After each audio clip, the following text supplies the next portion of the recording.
The widespread issue of drug-related illegality presents a troubling situation in which government policies often undermine individual intelligence and autonomy. As laws criminalizing drug possession and use become increasingly strict, individuals may feel stripped of control over their bodies and choices. This desperation often drives many people toward the illicit drug market in search of substances that are otherwise unavailable through legal channels. The consequences of this predicament can be catastrophic. Lives are lost daily, not only due to drug overdoses and health complications, but also as a direct result of the violent environments created by prohibitionist policies.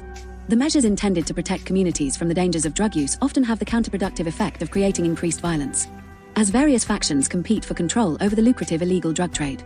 Moreover, financial resources that could be used for public health initiatives, education, and community development are instead directed toward enforcement and punitive measures.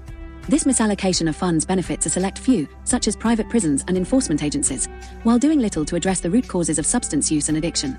Ultimately, the war on drugs seems less about safeguarding public health and more about perpetuating a cycle of violence, stigma, and unnecessary loss of life, which only exacerbates the very issues it seeks to resolve.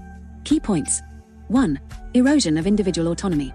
Criminalizing drug use and possession often leads to a sense of powerlessness among individuals, as they are denied the freedom to make informed decisions about their own bodies. This undermines personal autonomy, a foundational principle of liberal democracies. Education and harm reduction strategies could be more effective, allowing individuals to make safer and healthier choices without fear of legal repercussions. 2. Perverse incentives and illicit markets. Strict prohibition creates a lucrative black market, fueling organized crime and violence. The competition for control over drug trade territories often results in violent confrontations, harming not only those directly involved but also innocent bystanders. Regulated systems, such as those adopted for cannabis in some countries, demonstrate how legalization and oversight can diminish the influence of black markets and associated violence.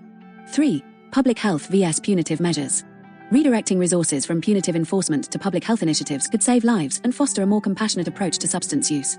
Effective interventions, such as needle exchange programs, supervised consumption sites, and addiction treatment facilities, have been shown to reduce harm and improve community health outcomes without increasing drug use rates. 4. Economic inefficiency. The economic burden of enforcing prohibitionist drug laws is immense. Billions are spent annually on arrests, incarceration, and militarized drug enforcement strategies.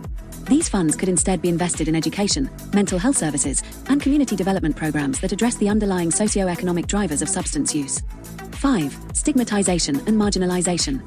Prohibitionist policies often stigmatize individuals who use drugs, treating them as criminals rather than people in need of support. This stigma discourages individuals from seeking help for fear of judgment or legal consequences, perpetuating cycles of addiction and marginalization. 6. A cycle of violence and ineffectiveness. History has repeatedly shown that the war on drugs approach is ineffective in curbing drug use or reducing drug-related harm.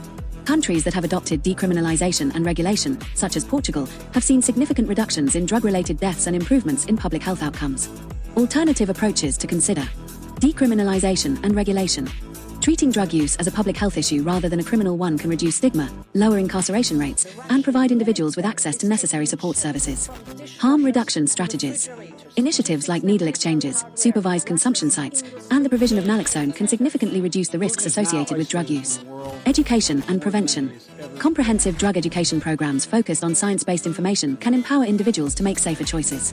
Community investment.